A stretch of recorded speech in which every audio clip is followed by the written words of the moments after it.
But I'm trying to. Me too. I'm trying to baby It's girl not with giving. them. It's not giving. I'm like, still stop love giving. her. I want to be like, what's the other thing we were saying last week? Is that plain? Yeah, is it plain? Like, it's not settling in my head. It's That not word, that phrase, it's not giving. it's not correct. It's not giving is what the one we have taken from them. It's not giving. Help! Wait, we are here. Help us with false land. Just even laughing at us like, no, darling. Period. And that's a period. You can't even get to it. Period. It's not jiving, Abby. It's not going. And that's always going to be in the way. Right. We have to take that into consideration. So you know what you're getting yourself into.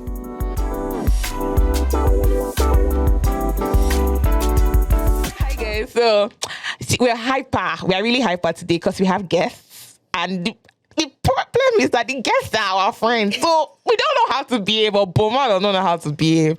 So I never know how to behave. I don't really think you can put down my friend.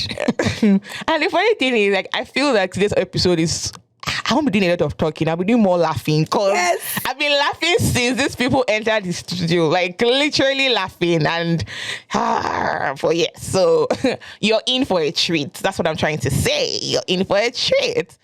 Let me allow Boma talk because she might kill me if I don't allow her to say anything. I honestly just want to say hello, people. Why are you How blushing? doing? I'm excited. This first guest on season 3 or 2nd or 3rd or 4th. I don't know, but I'm just excited. I'm sorry, guys. I'm going to do that how we do here, but I don't know if that'll be live. Sometimes you used to enter. It's really live, right? Okay. God will bless you. God will bless. See, you're a real fan. This But I you know, know, you're a real but now fan. you know who. Yeah. You know who. It's a lie. You know who. It's a lie. You have your days. Like you were shocking us there last week. So I cannot confirm or deny. Look at that. You know what I'm saying? So we will let our guests introduce themselves. And I don't even think we have that. I don't know if we can introduce them the way they introduce themselves. So the mic is yours. So let's start from Ini, Mini, Mani, Mo. You're saying she, you're saying her. Yeah, rock, paper, scissors. Exactly. 2, rock, paper, scissors. Let's go. No sabi. Start. We've heard your voice already. Hi everyone. This is not how you were doing. Show them you. She's gonna be classy. Yeah. I love your outfit, by the way. Thank you so much. I'm Lovelin Bassi. I like to be referred to as Eka Baby. Eka Baby. Is there a reason behind Eka Baby? I have this aunt that used to gas me up with Eka Baby 1. But why was that for you? Eka Baby 1. Jesus. Eka Baby 1. Eka Baby 2. Look at that. She doesn't stop. Stop yourself there. All right. Hey everyone, my name is Ozichi. Wow. So people that don't know Igbo, you can call me Precious, but I actually do prefer being called Ozichi. Look at Precious, Osichi. We have Lovina, Eka Baby. Lovely. I'm sorry, not be Lovina. I'm so sorry. Lovely. Eka. So I can call you Eka Baby for the purpose of this, right? yeah. You can just say Eka. You're really going to be putting the baby all through, aren't you? I like it. I like it. Okay, so you know the funny thing is that we're actually discussing something very serious, and the fact that we are playing is surprising to me. But I like this. I think we're using it to kind of like prepare the way. I guess the seriousness of the conversation. There's this tweet somebody put out earlier this year. I don't like fighting. I'm already used to it already. So I mean, getting worked up over the situation, especially when I've seen it happen time and time again. Right. You're immune to it. That's sad. That's that somebody Gen Z. Yeah. Look at that. Millennial. Look at that. 30 plus. Look at that. And you're already tired of that sort of conversation. I mean, it's very sad for me because it's pretty early, you know, in our lives as young people to be accustomed to this as normal. Like this one will pass and another one will soon come and trend again. Can I say something in response to that? You know, when you said at this stage we're too young, I just remembered kids that were born into it and I had to live through the process. Who are us now? Yeah, Exactly. Who are it's us? So we are just Do you understand? coming into it. They've like that has been their reality. My goodness. Like since time immemorial. So sometimes when things like this happen, the first people that come to my mind are the kids. I'm like, the kids, because I knew how, like, I still remember vividly how I transitioned as a child from this very innocent person, devoid of life experiences, and just being high pushed expectations. into, being pushed into life, and like how, like, it didn't allow me to grow. Yeah. So, but these people were like, you have 5-year-olds already covering their mom, Yeah. or even their dad. Even helping adjust wounds and You stuff, understand? calling neighbors, like, come and help my mommy, that kind of thing already. Okay, so I have this, just to launch us into the conversation, I have a Pause story. right there. I'm effects. I don't need editing. Natural effect. You go pause right there. As I said, a pause. This is actually a pause. Sorry, nobody understands what's happening on the table right now. Anywho's, I felt like that was enough introduction. So Ozichi is actually one of, if not maybe the most amazing fan that Flowy KV has. Literally, girl be following us on Twitter.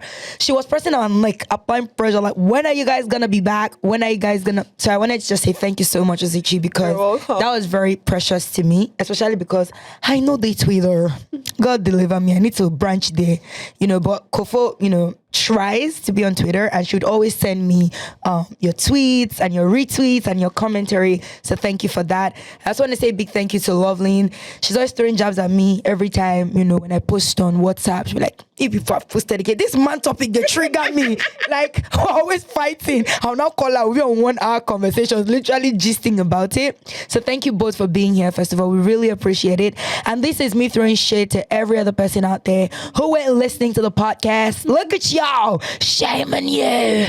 Go and listen. Watch. How to go on YouTube? We don't bring on YouTube. YouTube, so you better be watching. So just Thank you so much. Just something to throw inside. I think it's easy for me to talk about you guys because I actually do like you guys. Oh wow. So all these things where your friends start up podcasts, your friends start up music, they start up stuff, and they're bad at it. I don't know how to support. I need to take notes. What? Give me a second. This is a topic rather. I don't know how to do that. I pride myself in excellence. I pride myself in supporting people that do things very well. Right. So if even if you're very close to me and I find you doing stuff that I don't really like, I'm not. Yeah. I can't fake it. So for example, if I get married right now and my husband decides to go into music and he's very bad in it, I'm not going to post your music on my Instagram story. No, you don't. Yeah, girl, you're not a stop. You're not loyal. This girl ain't loyal. That's a lot. You remember the funny thing is, I just remembered. But guess what? She's a Gen Z. You know what? But yeah, you, literally too extreme. yes, Idris Elba just released a new song. And his wife was like the video vixen in the video. And the overarching comments Why were did like... you have to go there? No, I'm just trying to buttress that point. And what people said was, I think the phrase was, when you're supporting got the song go like, it's all like... But in my mind, I'm like, Auntie, why didn't you just call him to a corner and say, guy, like, this midlife crisis was really going on? But I didn't think the song was bad, to be honest, but the general pop... Generally. We love his action movies. We love his accents. But he was a musician before all That's of why he's not a musician right now.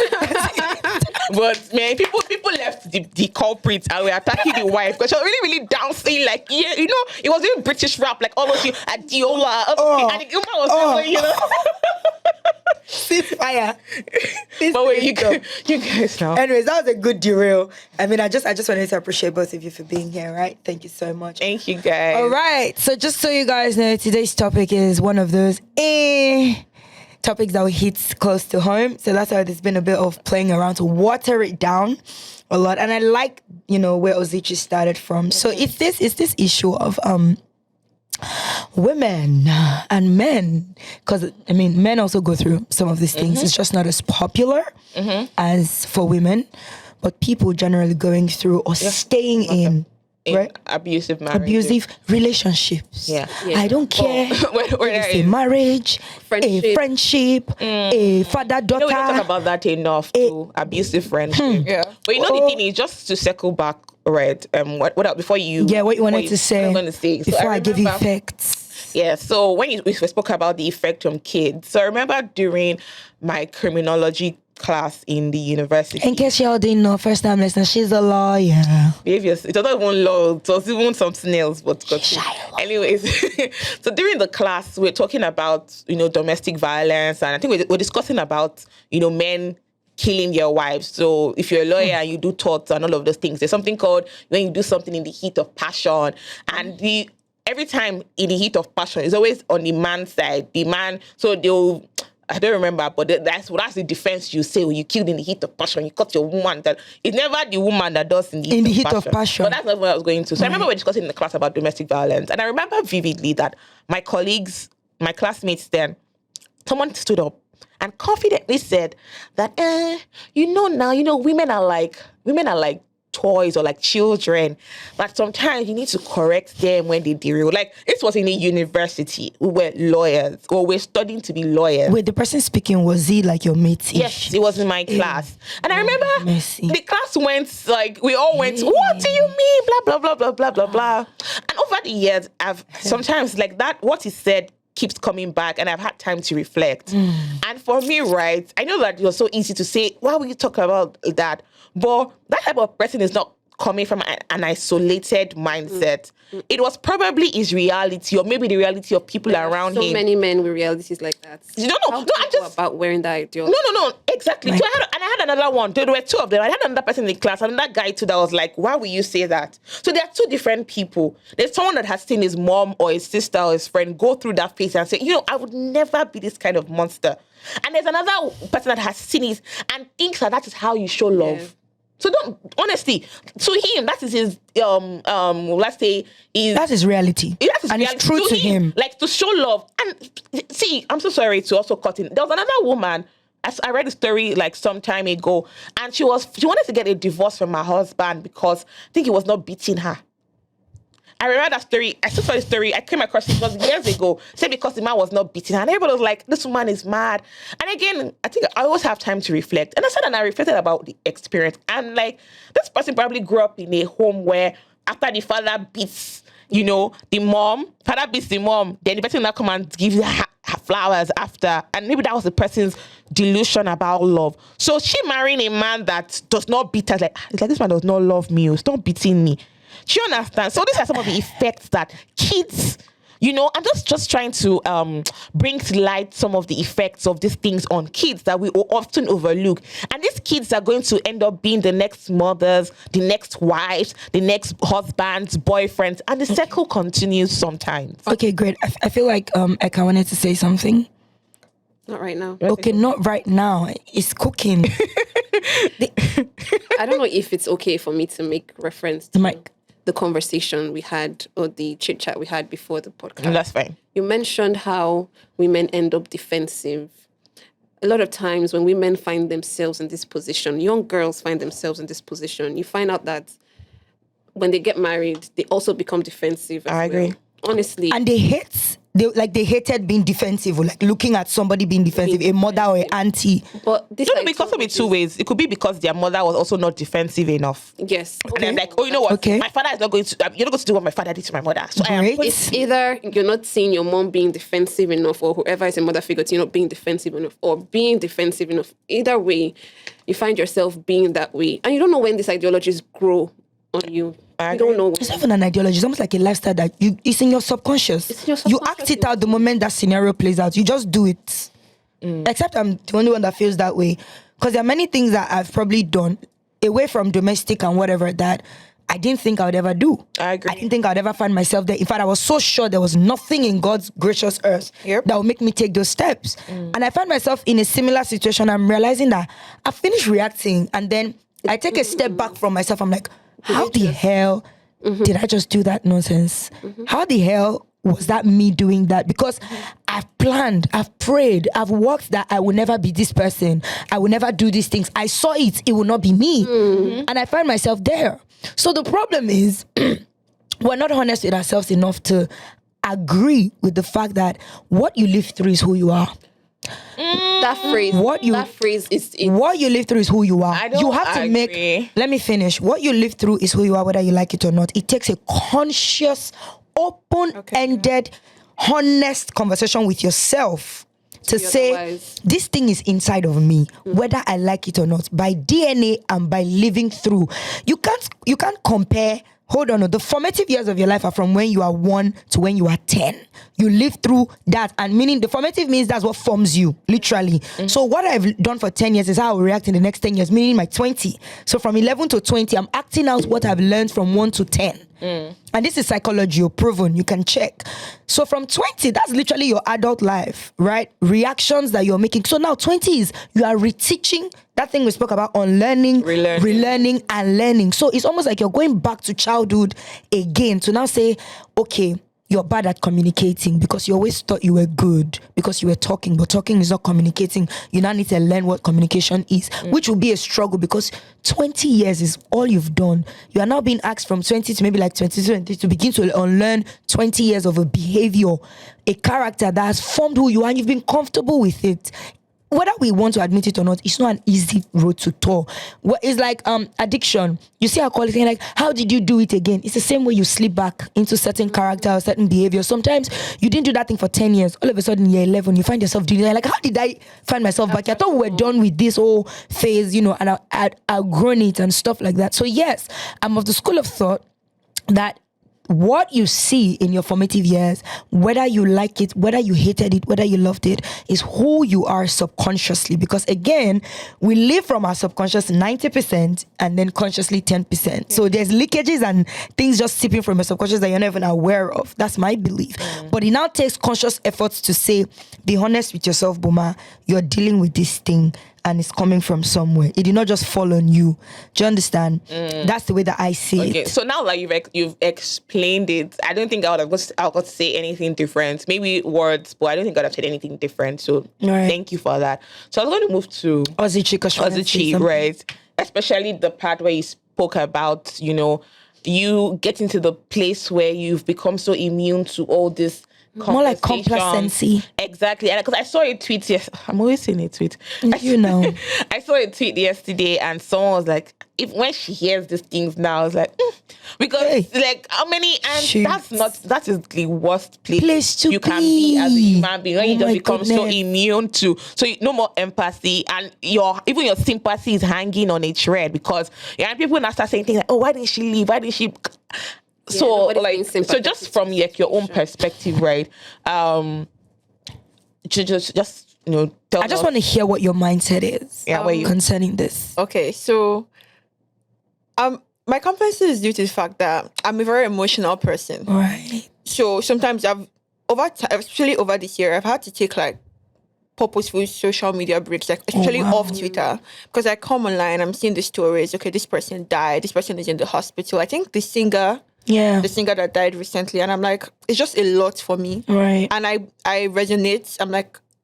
I resonate with this person. I'm like, it just triggers me, just brings me back. I'm just like, I can't go through this whole process again. I can't be involved in all of this. And to backtrack on what you said, I've seen people that say, I've seen my dad do this. I've seen my dad beat my mom. I've seen domestic violence play out in the house, and I've seen those people go on to be those things that they said they hated. It's very funny to watch. So that's why sometimes it seems like, it's a never-ending cycle. Right. So no matter how much you claim that, okay, I'm going to, because it has to be conscious. If you're going to be very, very lazy about it, if you're going to be very lackadaisical about it, you will be what you hate. What you hate. Yeah. There's a sort of there's just things like you said, like I've seen especially in myself, where I've sworn, I've literally, I've laid down on the floor, I've knelt down to God, and I've said, I'm never going to be in this situation again. Look at that. And in the past 4 months, I've seen myself in situations, and I'm like, am I better? Right. Do you get, like, I've seen myself stay in a verbal relationship, like a verbally abusive relationship, because I'm like, maybe it's my fault. And we're finally coming home. And I'm like, okay, we're finally coming home. And I'm like, okay, maybe I wasn't going to be that person. I already made up my mind from when I was way back younger. Look at that. As young as 5, 4. I'm like, I'm not going to be this person that makes excuses for the other person. And here I am. I'm like, it's like, when somebody dies and they're in heaven, or rather they're hanging in the air and they're looking at their body. And sometimes it seems like my body out of body experience. Yeah, I'm like, sometimes it seems like my soul, I come out and I'm watching myself be, I'm like, Ozichi, is something wrong with you? Like, snap out of this, but I can't. So sometimes you just be like, so I think there was a tweet that came on about postpartum depression. Not postpartum depression, just things following women after postpartum. And there was this woman that came out and she was like, I think 3 weeks after she even had a C-section. I remember. So 3 weeks after the C-section, her husband had sex with her. And she said she had like a scar, like it hadn't healed and stuff like that. And she wasn't in the mood. Like obviously nobody's in the mood after that. And she was like, oh, she had to do it for her husband. Like he needed it. And people were like dragging her, like they were like, you were abused. You were abused. And she said, she was like, no, I'm not. I'm not abused. I loved him. And people were insulting her. But to be very honest, you don't know her conditioning. So nowadays, I'm very, very pathetic towards Nigerian women. I don't know her conditioning. I don't drag. So when I see somebody defending a verbally or physically abusive partner, I don't drag them because you don't know their conditioning. They probably grew up in a home where this is what they were taught. This is how they know love to be like, and they don't know any other thing. So you're coming and you're telling them, "Oh, your husband is not meant to beat you," and they're like, "My husband. I saw my father beat me." And even apart from they're justifying. Yeah, and even apart from that, you're also growing up in a place where they're saying so they didn't allow you to talk to boys from like try your uni after you graduated uni, and you're like, where's your husband? Your aunties are asking you, where's your husband? Your mom is asking, where's your husband? Your father everybody's asking, where's your husband? And marriage is the end goal.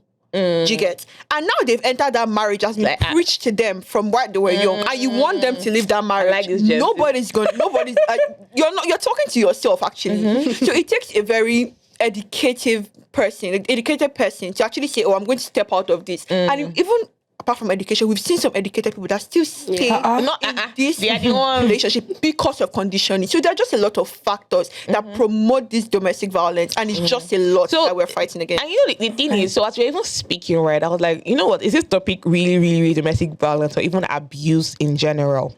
Because and I'm going to go to that issue of that power play dynamic that you were talking about the other time, about things that happen. And I'm also going to talk about you said some people, it's their conditioning. And it triggered me because I remember some years ago, I was in an emotionally abusive relationship. And I didn't have a conditioning. I did not see it happen in my house. Do you understand? So if it had happened, I'll say, okay, it had happened.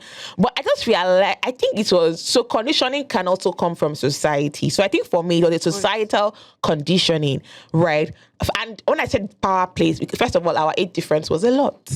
And I think that played a factor because I couldn't have imagined that if I was dating my mates and he'll be doing the same thing that person was doing. You know me now, I don't clear up. I couldn't imagine that I wouldn't have cleared maybe my mate or a year or two. Yeah. But the difference was almost 10. And I think so what is your problem? You come and give me the I like what I mean. The difference was almost 10. So I found myself saying, the way I would have reacted, like normally that puts you in your place. If I wanted to react to this person, I'd be like, if I do this now, they will say I'm rude. Pause right there. Do you believe, if I tell you the reason that you thought you had to behave that way is from a level, is from a definition of respect you saw growing up to older people? That's what I said. So maybe that's what I said, societal conditioning. That's what I'm saying. It's not even older societal. People are societal. Agreed. Yeah. But I agree, society. But I'm saying even from your family. Family doesn't always mean daddy and mommy.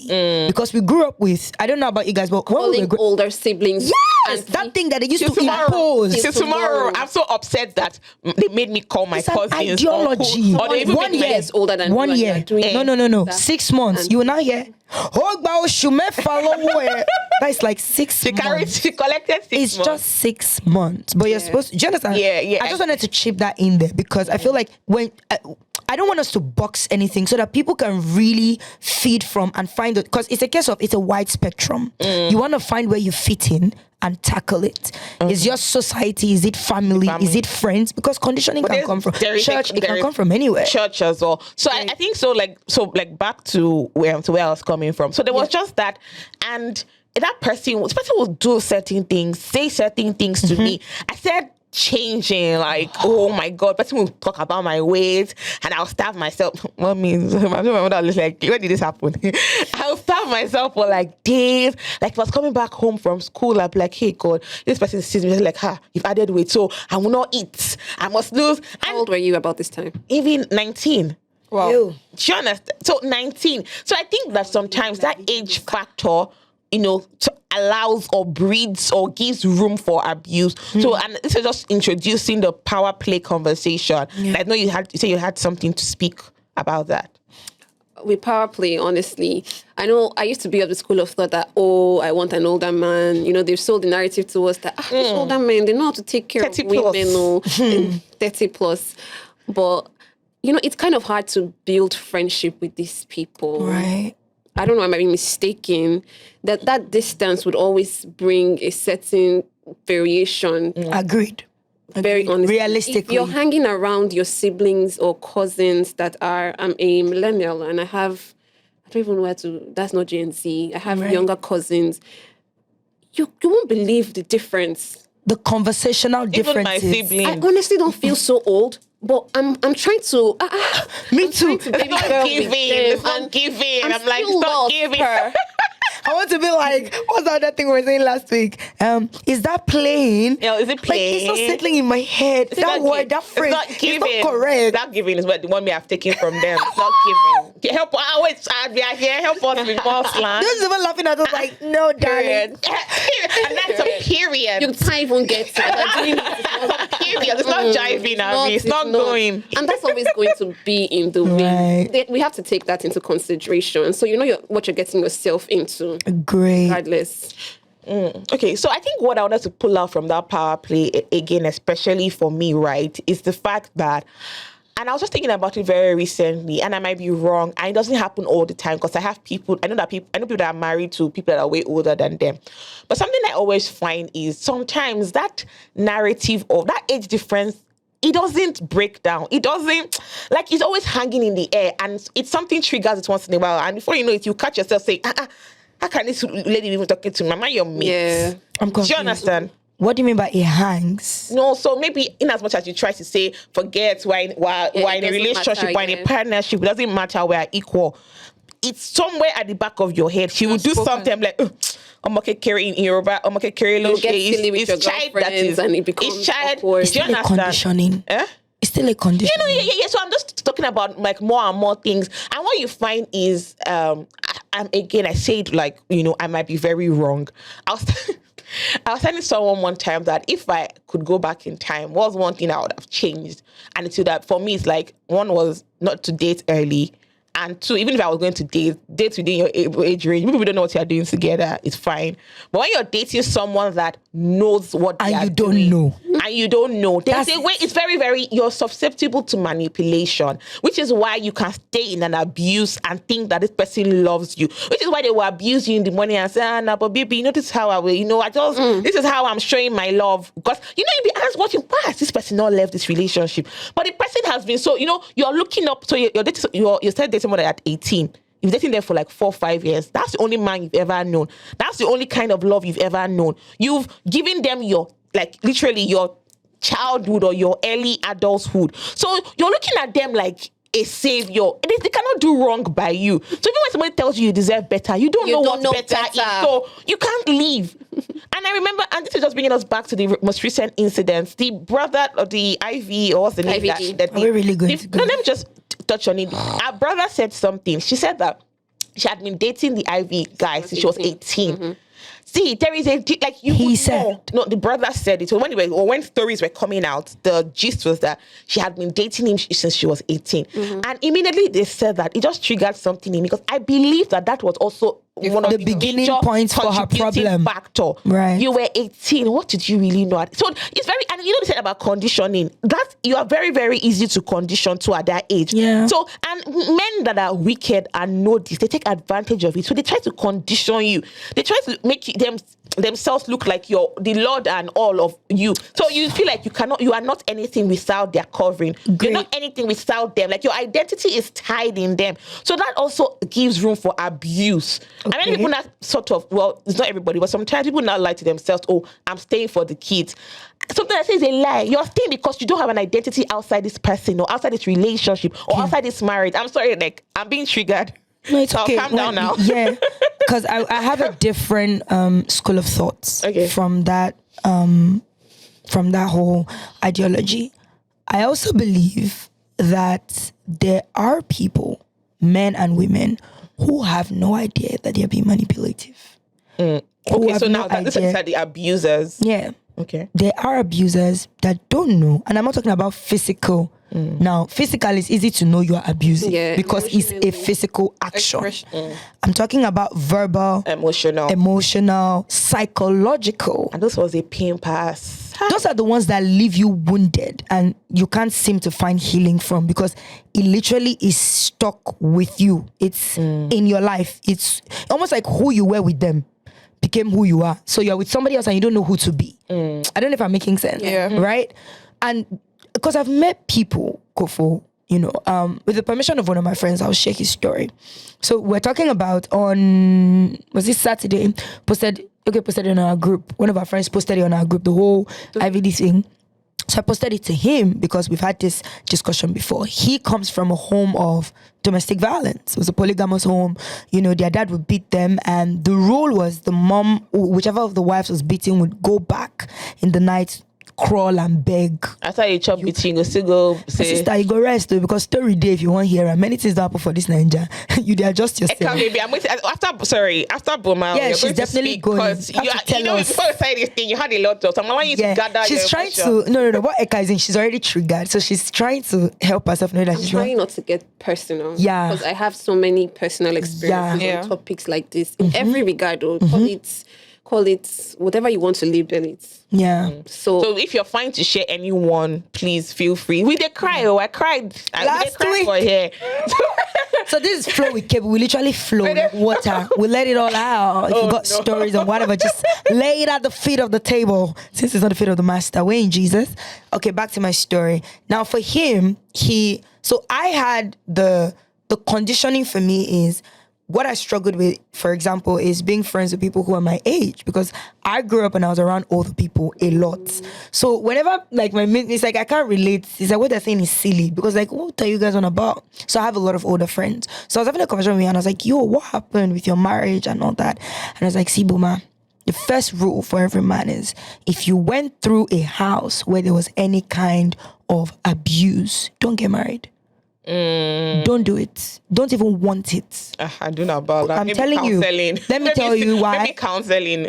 Oh, the AC. Sorry, love. It's fine. Don't get married. And he's saying that from a place of, you see that thing of healing while you are looking. You can never wholesomely heal. This is from his opinion. I didn't live through it. These were his words. He said, because what he realized was he was already going through counseling. He was seeing a therapist because, you know, of course he dated and they highlighted some of these issues to him. But he now met this lady, you know. And the thing with emotions is this. One emotion would always override the other emotion.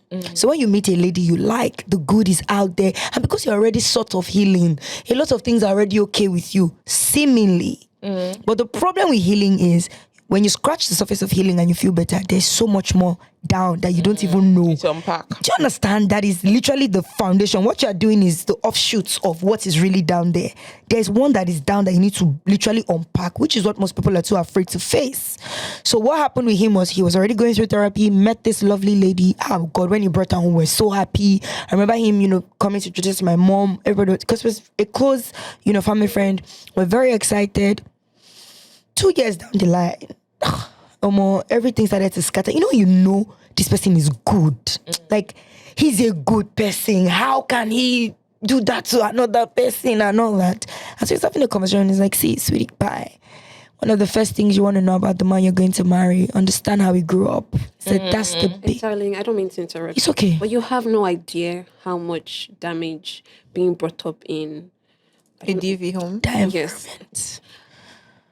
Personally, sorry, I didn't want us limited to domestic violence, because some people were not like, when you say domestic violence, you think about the physical, but that verbal and emotional. That's why it's violence. Gosh. So just abuse. Whether it is verbal, whether it is physical, whether it's emotional, financial, like any kind of I violence. have been in almost every of those pictures. It's funny now, but as an adult and a marriageable young woman, I see myself act these things out. I'm always on the defense. I agree. I can't help it. I'm literally scrutinizing everybody based off of parameters that I have in my head that are from these experiences. You don't have what your friend said about if you've been raised in an abusive home. You shouldn't talk about getting married. You have to be sure that your head is correct. Right. Because you would give off all of this energy to whoever it is. And you damage somebody else. Yes. I can't help it. I am constantly with my guards up. I can't remember the last time I was building something intimate with a person and I let my guards down. I never do that because what's in my eye don't see. Or God, if you're bringing it give it to you. anyhow. And she's not joking. I'm not. No, I know. Honestly, I know. She's not. That's what it is. Yeah. It does so much to your subconscious, to your life. I didn't realize it until now. Yeah, I agree. And I like, sorry, Boma. Yeah, I want to say something to that, right? So, for those watching, Eka is my friend, one of my closest friends. And I would tell you that this has seeped into how she relates even as friends. We've literally had fights on the phone where I literally am shouting, I'm not the person who did you wrong. Literally. Oh, wow. Like, we're fighting and I'm like, I'm not the person who hurt you. I did not break your heart. You are not going to react because now she's triggering me. Also, do you see? Yeah. I don't know what she's been through, but her actions to me is like, waiting I do you not reach your reaction. So it would seep into every aspect of your life. And what that would do is if you're not with people who can see your heart, you would block yourself from the greatest opportunities and the greatest people because you've not fixed this thing. I remember sometimes I'll say things to her, she would take it back. She won't talk about it for days. And people say, she's like, that thing you said to me. I'm like, I had to say it because I happen to be the only person who will look you in the face and tell you, girl, that this thing needs fixing. And you know the thing is, so just piggybacking on what you said with your friend, right? It's a new word for the season, piggybacking. She bring new English. So I said I was listening to preaching this morning, and something that Pastor K, let's go. Something that the pastor said was like, if you want to be successful in marriage, you need to be self-aware. Which just ties into what you had said and what you had alluded to, right? And as I was listening, and I said that the preaching was for me because I sat down and I said, seeing certain patterns. Oh, yeah. Right. And, abuse has different faces. Some of them do not have names yet. I need you to pause. I don't want you to rush over that. Abuse has different phases. So you need to be able to correctly identify. So I remember that. So one of the problems I had in my last... I'm not done with my story, by the way. Oh, no, wahala. One of the problems I had in my last relationship was the fact that I was in quotes, I was so independent. I'll just do things. I'll just do things. I don't even remember that I'm supposed to have a partner. No, dear. I'm supposed to communicate with. No, dear. And the reason was that, so I had certain experiences growing up where in my family, it's like maybe at some point the women had money and they wanted to do stuff. And the men would be like, it was to them, it was maybe reading them of their masculinity if you want to go ahead to do it. But because of that, I watched women not do things, not attain to certain heights because the men will feel it's a certain kind of way. Or the woman will buy a car and give it to the man. Do you understand? Because they don't want the man to feel a certain way. So I told myself, I am not going to be that woman. So before I even ask you, I have made my plans. I have concluded. Then I will. What that did to you? No, I said until tomorrow. So that was such a big problem. Kofo, I think be available to be helped. But to me, I'm like, I'm self-sufficient. If I tell you, and okay, what happened was, so one time where I tested it and I told my partner, and from a place of love, honestly, it was like, no, I don't think you do this thing this way. But to me, what I heard was, no, you're not doing it. And it triggered me again, like, hey, how would this person say? So since then, I will do and report. And that was a big problem. And I didn't even know that it was a problem for me until I sat down and I was thinking and I realized these are patterns. And if I don't curb it now, I already told myself that if I have a partner now, I'll tell you from the beginning so that you can quickly call me to order, so that you can also quickly remind me that I am not... it's not me. I'm not the one that broke you. And I'm coming from a place of love. I'm not out to get you. Like, you need to understand. So I need to be able to, and that's because I am now self-aware. So I think a lot of people do not have honest conversations with themselves. You don't, and it's hard. Like, it's hard for you to open yourself to you. And if you allow God to, oh my God. In my opinion, it's not even that it's hard. To be self-aware, you need to be in an environment that allows you to see. Sometimes I can be self-aware and I can't see certain things because it's not affecting anybody. Or whoever is affecting is not telling me. Do you understand what I'm saying? I can be doing something now and to me, genuinely, it's not bad. It's not a problem. For example, it took a while for me to admit and understand that I have a very large personality. And if I'm not careful, I can swallow up other people's personality in a room, but I'm not trying. And understand that I'm also coming from a place where I've been told that and it's shut me down. Yeah, so I get triggered when you try to, I feel like you're about to shut me down. Do you understand? So if you're not telling me with love or in a certain way, I feel like, don't tell me that, darling. You're not going to put me down. Do you understand? I'm raising my head like, who the hell do you think? Period. Girl, do you see? This is the period comes in. Yeah. Period. I'm better than you, B. You ain't going to tell me nothing. And that's on God. And that's on God. Do you get? So it's two separate realities. I'm coming from a place where I was just okay with being me, and then I was told, oh, you're too much. Oh, you're too this. This podcast, I never would have done it at a certain point in my life because it's like, you're not good enough. You just want to show yourself. You're putting yourself out there. You are these words will sit with you. So when you come to a place where you finally feel like you've come out of it, and just the slightest innocent correction, that you can be better. It's like, you ain't gonna tell me that. Yeah. So it has to come from back memories of things I've said. Yes. Like so it has to also come from being in the right company of people that you've seen them love you through your worst, such that when they tell you that, darling, this thing is not the best, you can believe it. So like you said now, you had to go to church. It's because you believe you've heard words that were not about being self-aware and they worked for you from this pastor. They were real and they were true. So if this pastor now says, check yourself to be self-aware, you can honestly go back and check because I can trust that what he's saying actually is bankable. Right? And I don't think a lot of these people have people who have been honest with them and will fight for them. I think that's something that is so paramount, to be surrounded with people who would fight for you and tell you, yeah, I'm going to let you go now, Zichi, but there are moments where I'll literally pick up my phone and I'll tell my friends, I'm like, see, let me tell you, if this friendship will scatter, guess what, will not start again. Like, I'm that person. I'm like, I will Seriously, with Boma and I. Hey, God.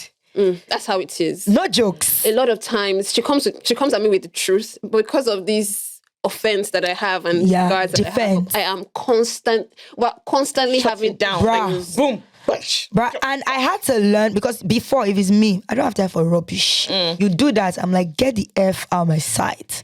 But I also learned that when you love people, you have to see them past what they've put up. So it's like I will repeat it as many times till you see that it's true, and which means I have to pull my weight. So it's a case of, if you know this thing triggers this person, like not showing up or not coming through, don't do it to me. Yeah, I don't even understand. Like, if you know my story, that this thing is a trigger, you now come and do it and say you are my friend. No. What I hear is that your actions are not proving that you actually care for me or love me. So if I know that this thing is a trigger, like this, my friend likes being timely, maybe it's a thing for her, it triggers her in a certain way that makes her remember certain things. With that particular person, make efforts, be timely, because you know that it matters. You're trying to help that person through a process, right? So if I say, oh, this thing is real, I try to pull my weight and show up so that this person knows that you're bankable.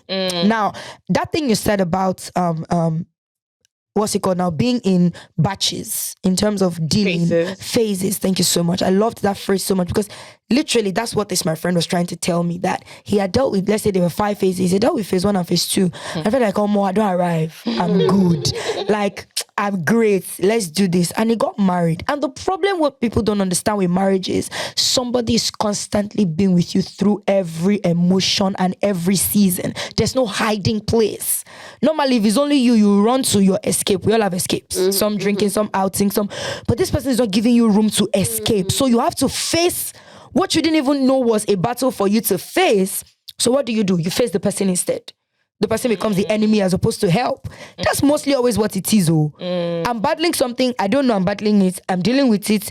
Then this person highlights it. I'm like, who the hell are you to tell me it's a problem? It's not a problem. Then we're dragging because the person is seeing that it's a problem. Meanwhile, it's not the person. Yes, The both it's of the you issue. are fighting against a problem, Thank not you. against each other. So like, Ozuchi wanted to say something. Yes, quickly. and just so Ozuchi, and I have something for you because I feel like you've not. She has not You're at still all. holding back, and I really want you to give us something as we're rounding off the episode. So if everybody has laughed in the beginning, it's time to be serious. So I'm going to end on you, but Ozuchi. So I think one thing that's very important that Boma said is the having people around you to like talk to you and everything. But most times I've seen in cases of those who have been victims of emotional, physical, verbal Whatever kind, there's always this isolation going on right from time.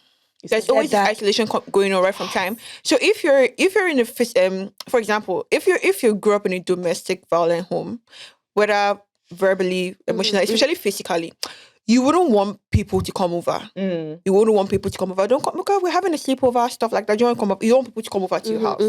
So there's also that. So you're not there's secrecy involved, and you've seen maybe somebody's vulnerability being abused, right? And because of that, you're scared to open up to other people. So you're building surface level friendships. It's kind of hello, hi, how you doing? Instagram. You ate plantain and egg today. Oh, that's fine. I ate plantain and egg, and you just keep it pushing. Right. So when you're moving mad, quote and unquote, nobody has the backstory to why you're moving mad because they don't know what's going on. So in their mind, like, is this person okay? What are you doing? Right. And they don't necessarily understand that this is not even a malicious thing. It's just it's based off of where you're coming from. So most of the time, people are not being they're not being given slack because people don't get where they're coming from. So for example, now I don't because of the kind of where I grew up, right? I don't speak up when if you annoy me, if you do something to really offend me.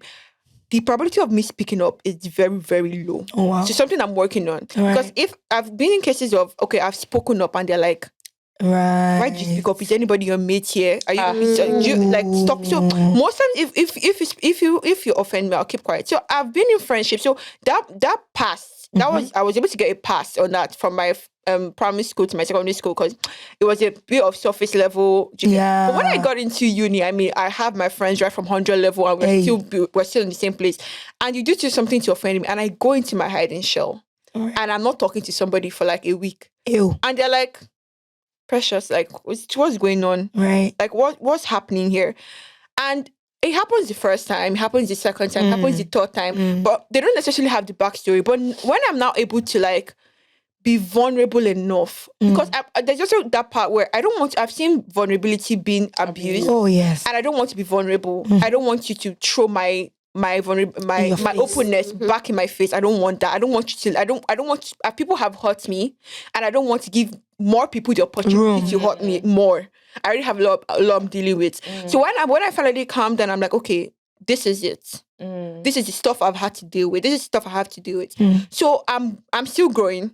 Oh yes, I'm still growing. We all so are. You are self-aware. Yeah, but I'm self-aware. Yes. So when I'm able to say, okay, this person has annoyed me, and okay, my friends are like, they see me withdrawing, and they give me like 1-2 days, and they're like, what's up? Like, yeah, you have to talk. I know that this is what but I need to know what I did so I can be better. Do you get? But the problem is that most people don't have the opportunity. Great. There's a lot of shame going on. With being vulnerable. With being vulnerable. There's just a lot of shame. People feel a lot of shame opening up about this kind of stuff. Nobody wants, because most times victims are they're being shamed. Yes. So you say something like, so this guy was talking to you like this, and you still remained in the relationship. Are you a fool? This person was treating everybody's now for me. It can never be me. And you're not giving room enough. There's no safe room for you to express yourself. And you're like, if I tell this person that this person was beating me for 5 years or for 5 months, depending on the context, they were like, is this one mad? So somebody pull your hand. If it's me, I will leave. Oh. But nobody understands. Nobody wants to calm down and understand where this person is coming from. You know what? Because I feel like I'm going to be shamed for this, I'll just rather keep it to myself. It's just me and my pillow crying at night, and that's all. So whenever I'm moving crazy, whenever I'm moving mad,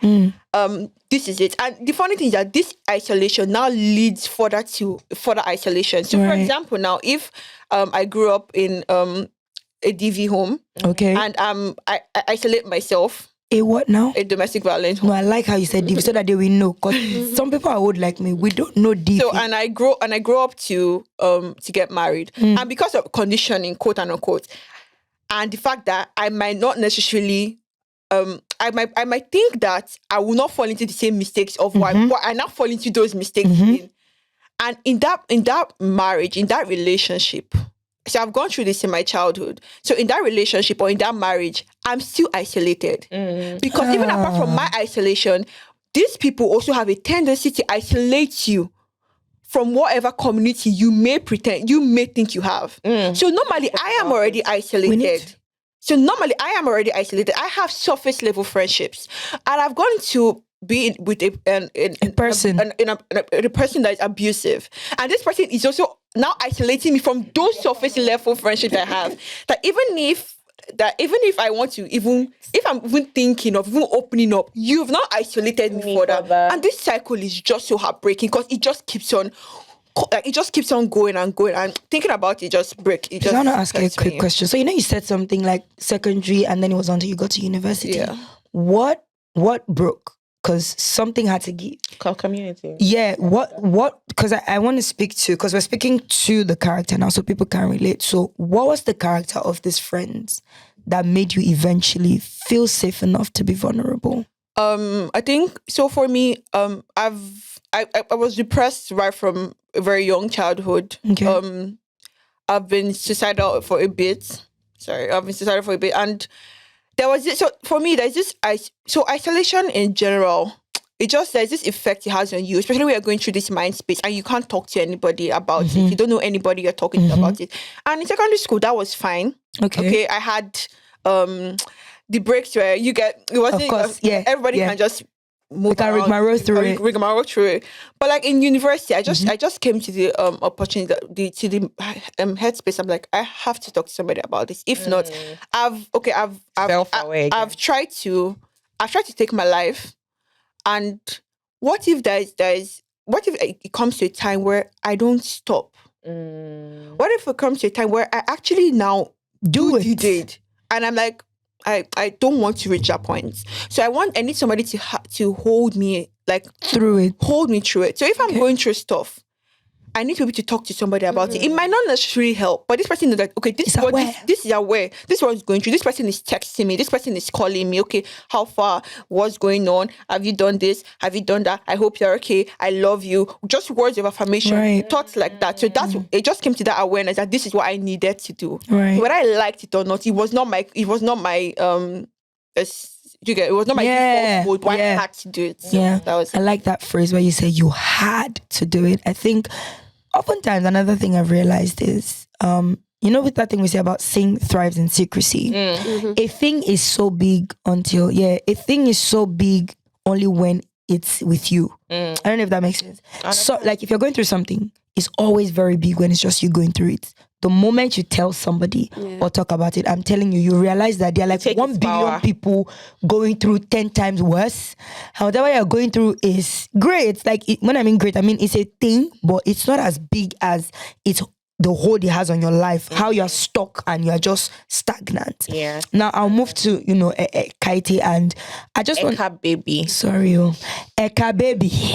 Don't be vexed. That's how we call it, yeah. Eka baby. Say it softly. So it's Eka baby, not Eka baby. All right, Eka. So I want to hear from you in terms of what would you say? Because like you said, you've been through probably most of these issues in every way, verbal, and I know you've been through verbal, emotional.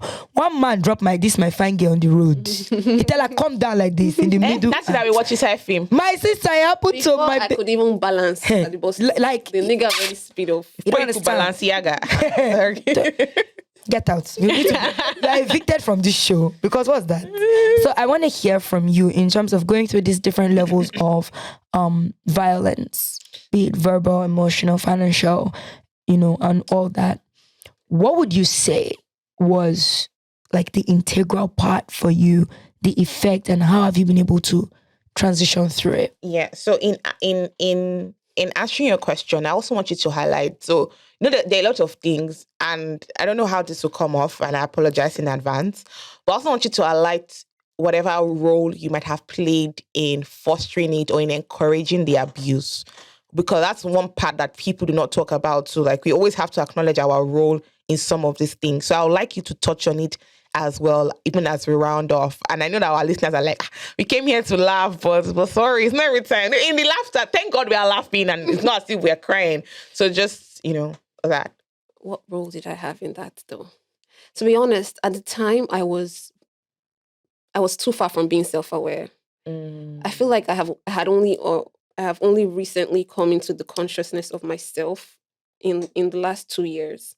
At the time, I know he would express all of this rage, and then he would take me on trips, and he gave me the baby boy life, or baby girl life rather. Voila. And that was compensation for all the manipulation. That was compensation for all the yelling, the insecurity, I don't know how I dealt with that at that time. Forgive me. It's even making me like I'm fidgeting right now. I don't know.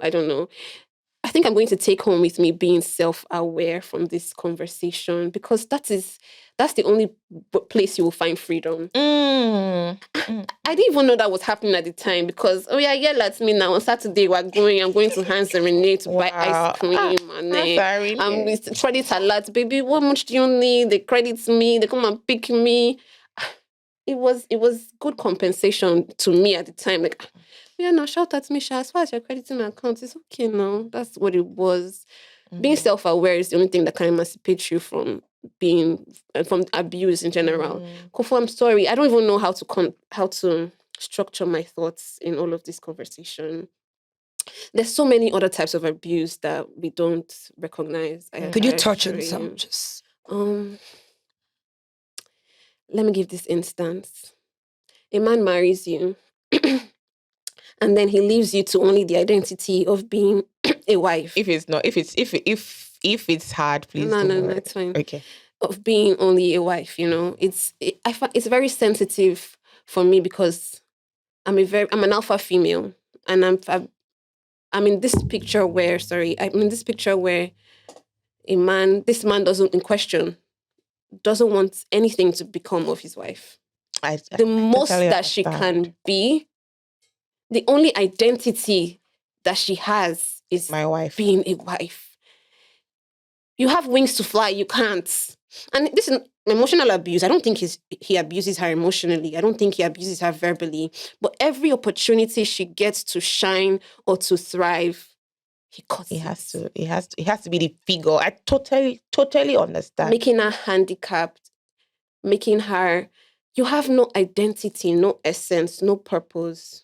It's a very huge deal. But just to answer your question, it's actually an emotional abuse, but people just don't know the name. It's emotional. So what they do is they try to, it's in different ways. There's the isolation part, and there's the stripping you of your identity part. So that when they are done with you, you can't leave. You keep saying that, why didn't you leave? You can't leave because the only identity you have is tied somebody's to him. Wife. I remember having an argument with the person in question. I don't know how to make it seem nicer.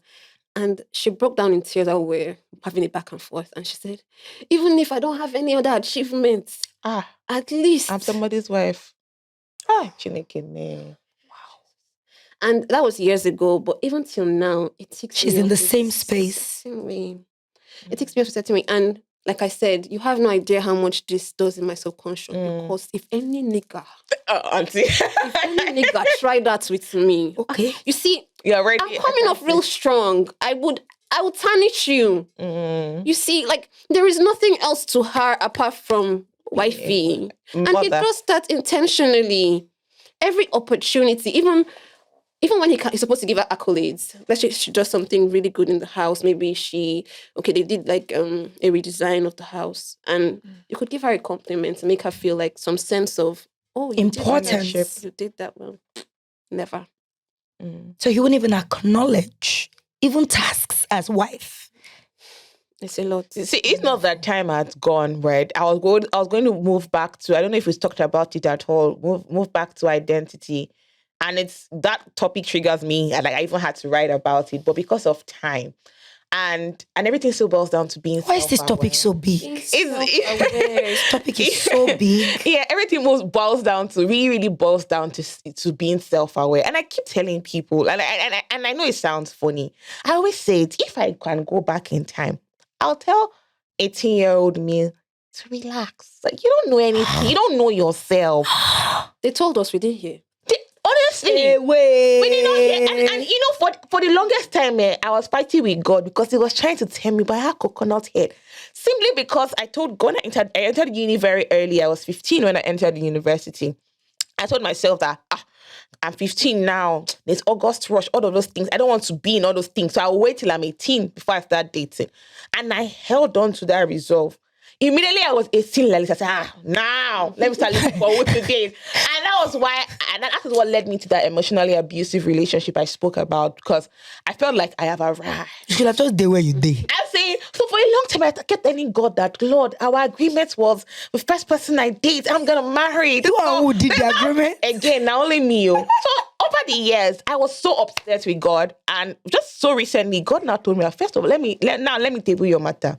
He said, the day you made that statement that you did not want to, date before you were 18, who set the age? I say, and I'm there, I'm not. And when you became 18, did you come back to me to say, okay, Can I? I'm ready now. Is it time? No! See me on my own. Any person that come like this. And the person that came it fit the demographic, was working. I already planned my life. I finished school. There was demographic. I finished school. I would, date this person. We get after law school. We get married. This is who will have born by now. I finished giving birth to my children. Before 30. That was the age. Before 30, you don't bump picking and everything. That was it. It's the conversations we had. Like, thinking of it makes me and at that point, if I knew then what I know now, I would have just been like, relax. We just scarred ourselves. Let me ask you both a question. Do you believe that if you got married, say, 3-4 years ago, while I go there for the go there. Wait till I know. Become self-aware now. Mama, now. See, every day I thank God. I say, Lord, thank you that I did not get married 5 years ago. The person that came to marry me last year, if I marry him, I'm in trouble.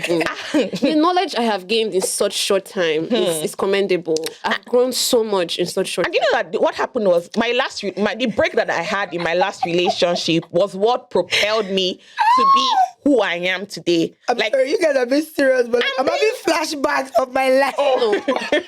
And then I'm going to confront Boma on something right now. Are you okay? Boma used to annoy me so much in school. She would say so emphatically, you're not married. You're not ready for marriage. Can you imagine? I mean, why you were struggling? No. Boma, I'm sorry that you're the one on the spot. But it's okay. There are so many Bomas. No, you don't let her finish because you don't know where she's going. This particular Boma, this one. You don't know where she's going, Kofa. Let her finish. It used to trigger me so much. I remember one night I laid on her bed after she had made that comment. And I was really sad. I was very, very sad because we all used to talk about getting married. And then this bitch was telling me about how language. I'm so sorry. How I wasn't ready for marriage.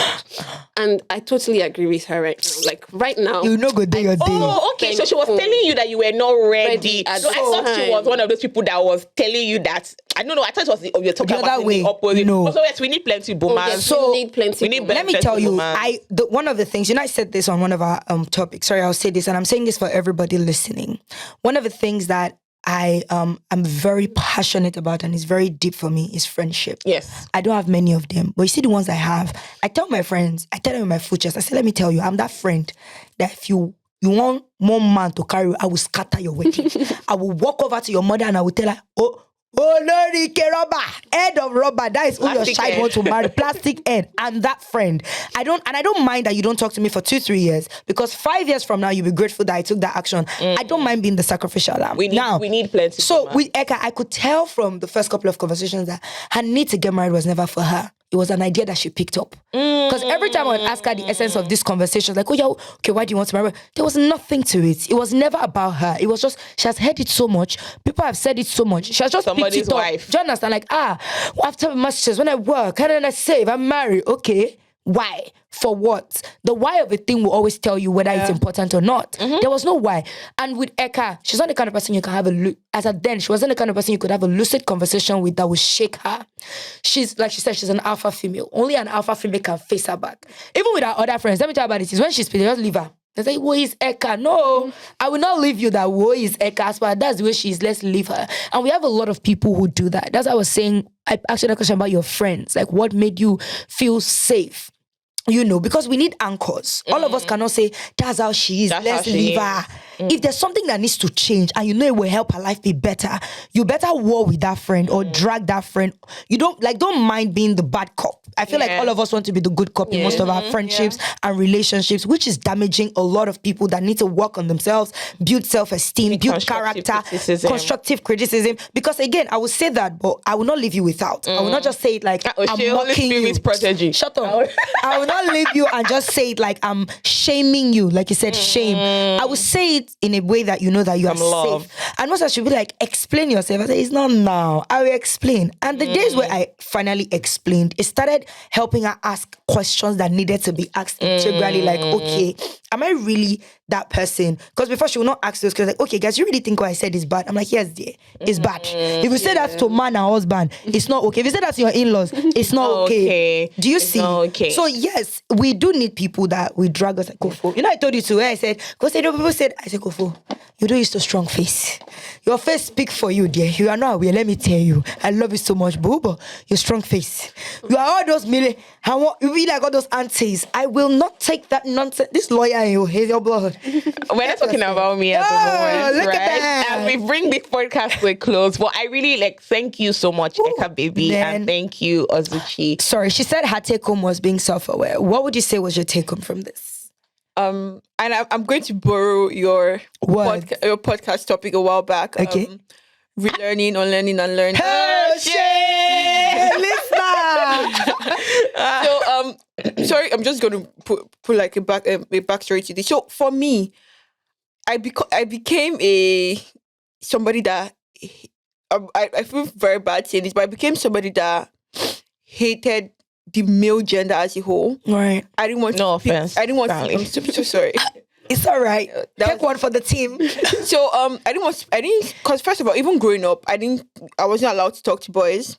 So even when I found myself in an environment where I could talk to boys, I was like, get away from me. I don't want to talk to you. I don't like you. I think you're a horrible person. Once you're a man, you're a horrible person. Right. And when people are saying, okay, men has come, people say all men. I'm like, not all men. I'm like, yes, all men. Do you get? Yeah. Because of the kind of situations I've had. But and I'm not even upon that. I've not even had like good male examples to look up to. And that just I was looking at the whole world through like a very horrible mirror. Right. So people will walk up to me, even with. Obviously, there were people that moved mad. Of course. But people that also came up to genuinely. I'm like, I'm not interested. Yeah. Like, I don't want to. So I had to come to a stage where like, it's not everybody that's out to get me. Unlearning. Yes, I had to learn that. It's not everybody that's out to get me. Right. I also had to relearn friendship. Ooh. I had to relearn interacting with people. Ay. I had to relearn what love is. I had to relearn a lot of things. I'm like, okay, this is not right, and this too is this is right as well. So I had to unlearn some certain things, how I communicate, how I had to learn that I'm not going to if there's conflict, because whenever there's conflict, my heart begins to pound. Yes, it affects. You're not confrontational. I'm not confrontational, but I'm going to approach you, but I'm not going to approach you. Are you mad? Kind of crazy. I don't necessarily like what you did. I am trying that. That's that's so sweet. Kofo for you. See, no, they said it all, right? Wow. They said it all. I'm not trying to shut you up. I apologize if it came up that way, but I think they really said it off, like self-aware, learning, unlearning, and relearning. Come on. And this topic has been, so when we decided to even discuss, I didn't think we're going to go through this route, but I really like the fact that we've traveled. Yeah. And we've arrived at a point. We've done a 360. Exactly. And we've arrived at a point, right? And I really pray and hope that, for those that will be listening at home or wherever you'll be listening to, that, you're able to refer to this topic and to this day to say, oh, the day I listened to this topic, something changed. Oh, within me. yes. I pray that. And I know we're all being sober, but it won't be good for us not to announce our sponsor. Ew, God. It won't be good at all. Not for us not to announce our sponsor. Because if the sponsor did not sponsor, we'll not be being sponsored. Oh, Jesus. So I'll pass that over to Boma. So, it's been such a, oh my God, pardon me. It's been such a day. Very immense, a lot of emotions. I've been triggered. I've had to think of my life in the past couple of years, and I'm just so like, I'm not going to say it. You said it. No, I'd not finish it. And that's a period. Wow, you're really taking this and that. It doesn't work. It doesn't work. I It doesn't work. I know it doesn't work. She thinks you're old. Yeah, you're Asian. It doesn't work. Babe, you are Asian. Keep quiet. All of us Who are asked Asian. you? Yeah, me. Please, I'm the bridge. Wait. I'm too young to be a millennial. I'm too old to be a Gen Z. As I was saying, our sponsor for this episode is Sissy Eco by Lovelin, your one-stop shop to all things beautiful shoes and this link will sneakers just applied. and all of them like that. So yeah, you can go on Instagram. It's Sissy Eco, literally SISIEKO by Lovelin, LUVLYN. Don't worry, we're gonna put it down. Sissy Eco by Lovelin is here, by the way, just so you people know. Yes, let me expose you to the world. This is Sissy Eco by Lovelin. Big baby. I'm looking at the page. Wow, my friend, you a big woman. Show me the way. All right, guys, and it's a wrap from our end, and it's all love from Kofoworola and Boma, as well as our guests. Ozioma, Ozichi, Precious, and Ekaite Lovelin. All right, bye. I'm going to rename our guests. Goodbye, guests.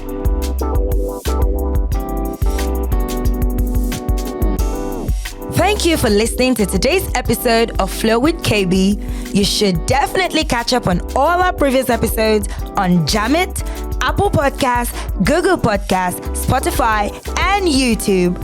Follow us on all our social media platforms. On Instagram, it's Flow with KNB, and on Twitter, it's Flow with KB. If you enjoyed this episode, please share with friends and family.